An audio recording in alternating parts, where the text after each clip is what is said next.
Steven Seagal sat quietly on the white stone steps outside a small downtown cafe, holding a paper-wrapped sandwich in his hand. It wasn't a glamorous place, and that's exactly why he liked it. No cameras. No attention. Just a moment of peace away from the noise of fame. As he took a bite, his eyes drifted to the side, and that's when he noticed her. A young girl, no older than 8, sat a few steps away. Her knees were pulled to her chest, arms wrapped tightly around them. Her backpack lay beside her, worn and slightly torn. She wasn't crying loudly, just staring at the ground, blinking fast, as if holding something back. Steven paused. Years of action movies had trained him to notice details, and this detail didn't feel right. He gently leaned toward her. "Hey," he said softly. "You okay?" The girl flinched at first, then shook her head slowly. She didn't speak. Steven glanced at his sandwich, then back at her. Without making a big deal out of it, he broke it in half and held one piece out to her. "You hungry?" She looked at the sandwich, then at him. Her eyes widened slightly, unsure. After a moment, she nodded and carefully took it, whispering, "Thank you." Steven smiled. "You're welcome." She ate slowly, like someone who hadn't eaten much that day. Steven didn't ask questions. He didn't rush her. He just sat there, sharing the quiet. What Steven didn't know, what he couldn't see, was that a few feet behind him, a well-dressed woman had stopped in her tracks. She wasn't just any woman. She was watching her daughter. And she was watching Steven Seagal. Completely unaware that this small, simple act of kindness was being witnessed by someone who would change everything. The girl held the sandwich carefully, as if it were something fragile. She took small bites, chewing slowly, her shoulders beginning to relax with each one. Steven noticed the change right away. The tight grip around her knees loosened. The sadness in her eyes softened, just a little. "Is it good?" Steven asked gently. She nodded. "Yes, thank you." Steven chuckled quietly. "Best sandwich in town. At least, that's what I tell myself." That earned a tiny smile, the first one Steven had seen from her.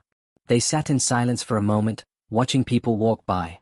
Steven made sure to keep his voice calm and friendly, the way a father would when he didn't want to scare a child. "You waiting for someone?" he asked. "My mom," she replied. "She went inside a building. She said to wait here." Steven glanced around. The street was busy, but no one seemed to be paying attention to the little girl sitting alone on the steps. "That can feel pretty lonely," Steven said. She nodded again. "She's always busy." Steven reached into his bag and pulled out a small bottle of juice, placing it beside her. "Here. Sandwiches get dry." Her eyes lit up. "Really? Really?" Nearby, a couple of people slowed their steps, noticing the interaction. One woman whispered, "Is that Steven Seagal?"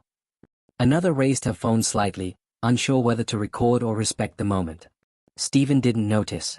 His attention was on the girl. "You know," he said softly, "being busy doesn't mean someone doesn't care." The girl looked up at him, listening closely. "She works a lot," the girl said. "Sometimes I think I'm invisible." Steven felt that one land heavy. He leaned back slightly, choosing his words carefully. "You're not invisible. Not to me. And not to the people who matter." The girl stared at him, processing that thought, as if no one had ever said it out loud before. A few steps behind them, the well-dressed woman hadn't moved. Her eyes were fixed on Steven, and they were filled with tears. The girl finished the last bite of the sandwich and brushed the crumbs from her hands. She looked calmer now, but something still lingered behind her eyes, a quiet heaviness that didn't disappear with food alone. Steven noticed. "You don't have to answer," he said gently, "but, bad day?" She hesitated, then nodded. "Mom was upset this morning." Steven waited. He didn't interrupt. "She had an important meeting," the girl continued. "She said I needed to be quiet. I tried. But I spilled juice, and she sighed like I was a problem." Her voice dropped on the last word. Steven's jaw tightened slightly, but his tone stayed soft. "That must have hurt." The girl shrugged. "She didn't mean it. She's just busy. She's always busy." Steven looked out at the street, then back at her. Sometimes grown-ups forget that little hearts feel big things. The girl's eyes welled up. "I don't think she notices me anymore." Steven leaned forward, resting his elbows on his knees. "Hey," he said kindly, making sure she looked at him. "Listen to me. Being busy doesn't make someone important. Being present does." She nodded slowly, absorbing every word. I sit on these steps a lot, she admitted. It's quiet here. Steven smiled sadly. Quiet can feel safe. But it shouldn't feel lonely.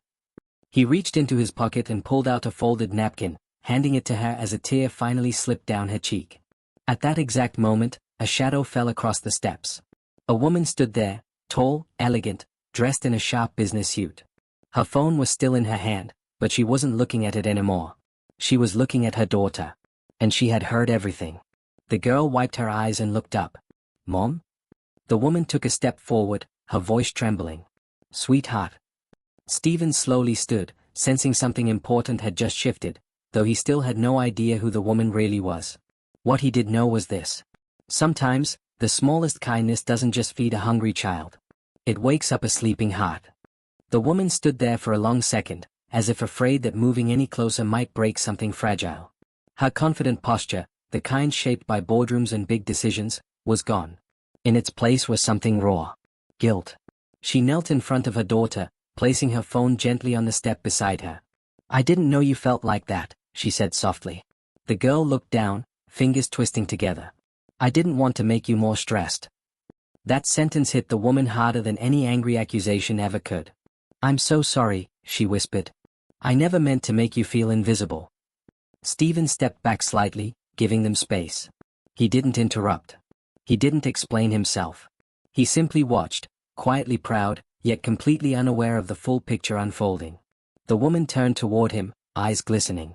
Thank you, she said. You didn't have to do that. Steven shrugged lightly. She looked like she needed someone. The woman swallowed. Most people walk past. I've been walked past before, Steven replied calmly. It stays with you. The girl reached for her mother's hand, squeezing it. The woman squeezed back, tighter than she had in months. A few people nearby had stopped completely now, drawn by the emotion in the air. One man whispered, That's Steven Seagal, isn't it? Another nodded slowly. The woman stood up and brushed off her suit, trying to regain her composure.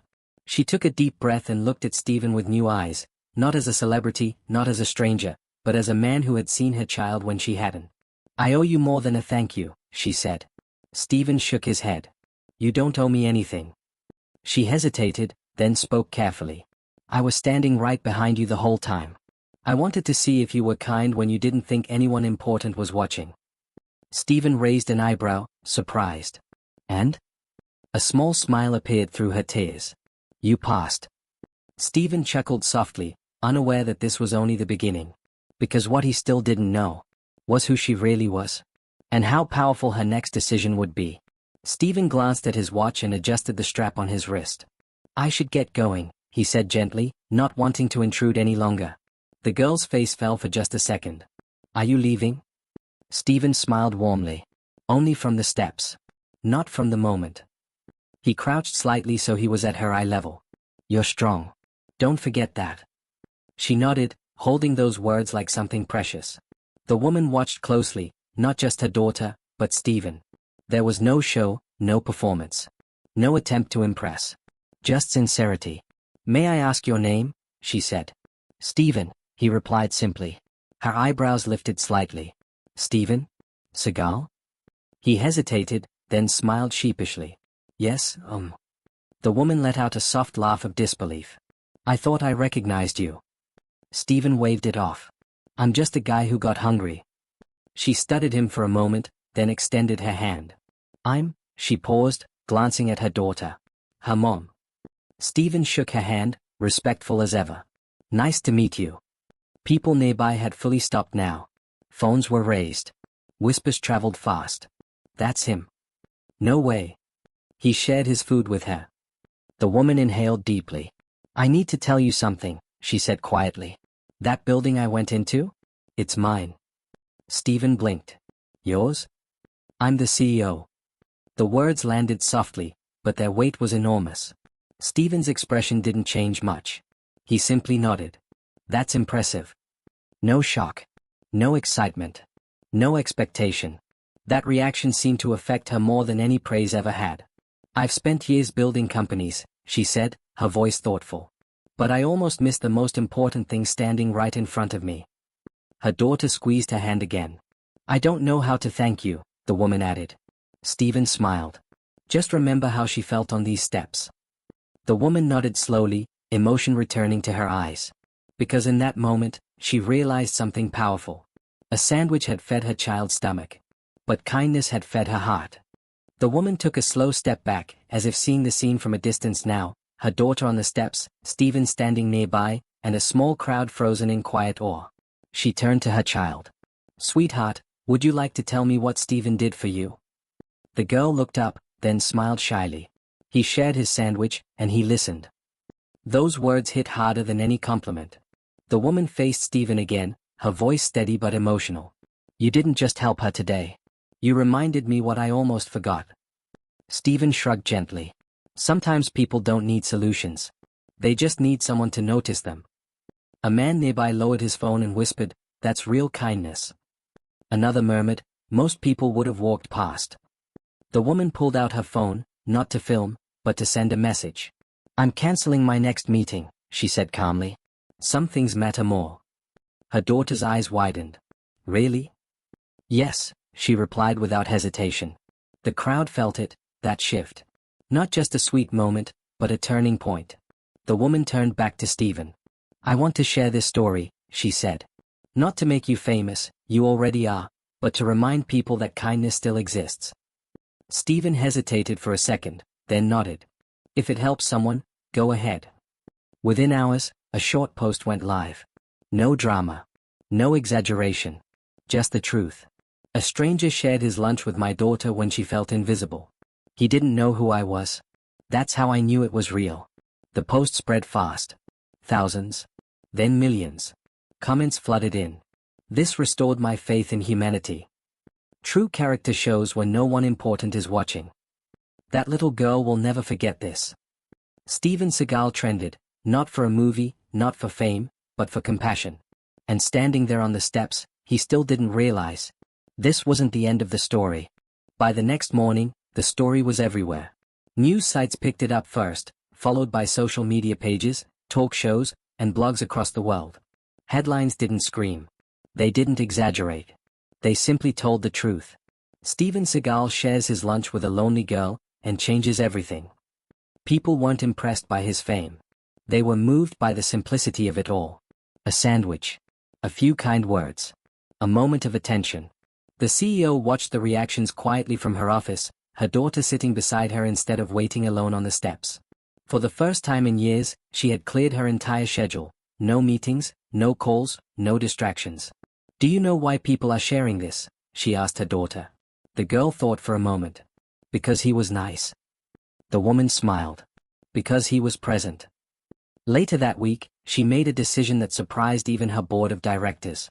She announced a new company initiative focused on work-life balance, flexible hours, and family-first policies, starting with herself. Reporters asked her what inspired the sudden change. She answered honestly, "My daughter reminded me who I was becoming. And a stranger on some steps reminded me who I needed to be." As for Steven, he didn't chase the spotlight. When asked about the moment, he kept it short. "I didn't do anything special," he said. "I just shared a sandwich." But the world knew better.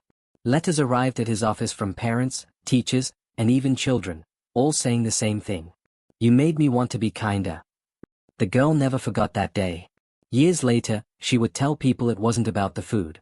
"It was the first time an adult stopped and listened to me," she'd say. And Steven never forgot it either. Not because of the attention, but because it proved something he'd always believed. True kindness doesn't ask who's watching. It doesn't care who you are. It only sees who needs it. In a world rushing past each other, one small act on a set of stone steps had created a ripple, touching lives far beyond that moment. And it all started with a simple question. You hungry? If you believe small acts of kindness can change lives, type kindness in the comments. Subscribe for more heart-touching stories like this.